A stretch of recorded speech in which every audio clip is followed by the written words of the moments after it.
I want to know how I tell... Wait, I want to know how I tell you how are people crying about the reassurance adjustments. Huh? What do you... Can you reword that for me, please?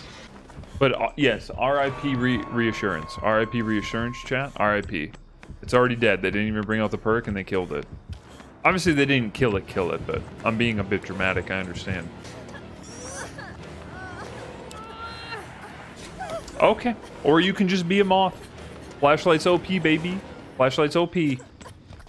Okay. Okay. Or are people crying about reassurance? Because it was a really good perk that if a couple people that were very altruistic ran the perk and a killer was face camping, they could counter that face camping. Now, you can't completely counter the face camping. You can just lessen its effects. And it might potentially not have, you know, punishing effects on the killer if they're face camping. Especially if they're face camping really early. Is DBD doing what DBD does best? Over-exaggerate and cry, mainly survivors. Oh, so you're a whiny little baby then. Is that what you're telling me? I can't have an opinion on something, so you gotta cry about me apparently crying. I don't were you looking for a conversation, or did you just want to call survivors whiny baby? Here, listen, if you're willing to stick around, actually, Kill, to the end of this game, I will show you what I have an issue with, okay? If you're willing to stick around. If not, that's fine. See, reassurance needs to be buffed for reasons like this. Either way. Reassurance would have helped in this situation. I don't know why that person DC'd. Both cry, but I see a lot of survivors crying. Do you have a metric for that? How do you know they're survivors? Do they say that they're survivor mains, they play mostly survivor and they're entitled, or are you just assuming? Because I think you're probably making a lot of assumptions right now on the, like, 5 opinions you maybe have seen on Twitter.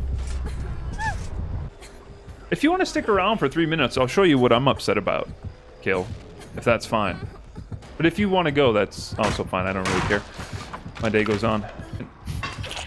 By staying near the hook. Sure, why not? Yeah, I'll show you. It's really simple. Players on both sides complain too much? I mean, everyone complains because they play this game a lot and they want it to be a certain way or want better games or want this or that. A lot of complaints are very valid, though. Like, my complaint with how they nerfed the perk is very valid. Well, mainly with why. My issue is killers being rewarded for standing in front of a hook, not chasing survivors. And being able to do it at 5 gens and, you know, not really be punished that much. I have no sympathy for survivors. You play both rows, but you main killer, and when you play killer, you always get harassed in DMs. But harassment in DMs has nothing to do with gameplay health. So, like, you can't really use that as, like, your hatred for survivors is your hatred unto some individuals that talk shit. That's not part of the game. That's the community outside the game. That's just people being children. Yeah, I mean, you could just literally delete every message you get from a random person you played against and you never have to look at it. But you kind of open yourself up to it if you're willing to read it. I will show you exactly why I very much dislike what they're doing with reassurance, okay? Because I made a tweet about this earlier. This is what I brought up, okay? Look at what they said the reason for them changing the perk was. When coordinated with other survivors, comma, this could have been abused to keep the hook survivor permanently on the hook, preventing them from being sacrificed against their will. Their sole reason for changing this perk has nothing to do with how powerful it is to counter face camping. The sole reason for the release, we have removed the cooldown of reassurance. This tells you what they're doing. You can only use it once per hook. The sole reason that they are nerfing this perk is because some people talked about how you could keep people on the hook indefinitely and how that's not fair to the survivor on the hook. They said nothing about how abusable it is and how powerful it is against killers. So I don't want to hear this comparison of it's too strong in the video game. The whole reason that they are changing it is for something that has nothing to do with how powerful it is for gameplay purposes. And guess what? You know what my issue is? You could have kept the perk this strong to counter face camping, or to try and counter face camping, and still allowed survivors a way around it if they're on the hook. Guess what happens when you're running reassurance and you get close to a hook?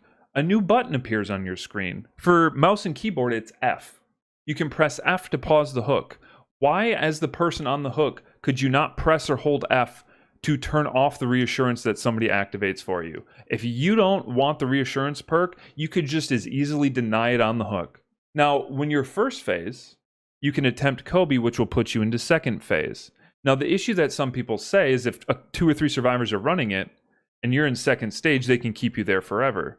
Well, there's a couple different things you could do, as I said. You could just hold F if you're the survivor on the hook and cancel the perk and deny its effectiveness on you.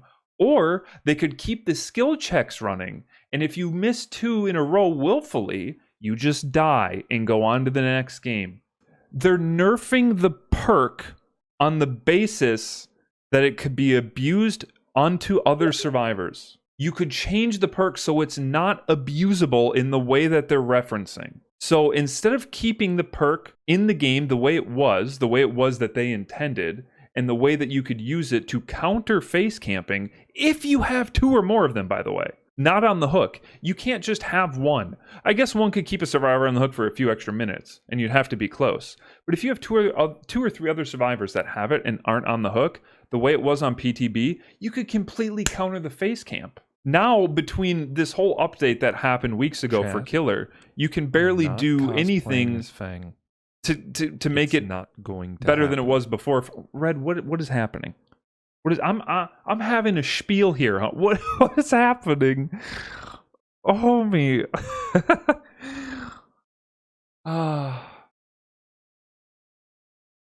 I don't know what to do with you. This man just came in here and spilled oil. Red, homie, friend, what are you at now? Bro, you're at 600? Homie, thank you for the 50 gifted subs. If you got gifted a sub, chat, please show Red some love in the chat. I mean, that's pretty much all I had to say. See, my problem, Red, homie, I do not want to... We're going to come back to you in a second. My whole problem with these changes that they're making to perks, as I said, is the reason for them changing it. They could have kept the power level of the perk usable by survivors the same and fixed it so it couldn't be abusable in the way that people were worried about. Now, obviously, my tweet that I made earlier, I'll pull up the tweet. My issue, now, it might be a little bit tinfoil hat here, but I really think some of the people making the claims that, oh, survivors are just going to abuse we're just going to abuse one another and keep each other in the game. I don't think anyone's worried about that. I think the only people that are saying that are killers that want to face camp and they want the perk nerfed. And they knew behavior would probably nerf it as a band-aid way to make it not abusable. That's my issue. Behavior doesn't fix things. They nerf things in a way to fix it, and it's horrible for the game. You had so many survivors excited to equip a perk and be able to use it to counter face camping, and now, even if they have it equipped, it might not be enough. It might not be enough to get those final gens done. It might not be enough to save their random homie. I don't know. If you don't see the issue here, and you just think it's whiny survivors still, then I don't know what else to tell you. I just don't know what else to tell you.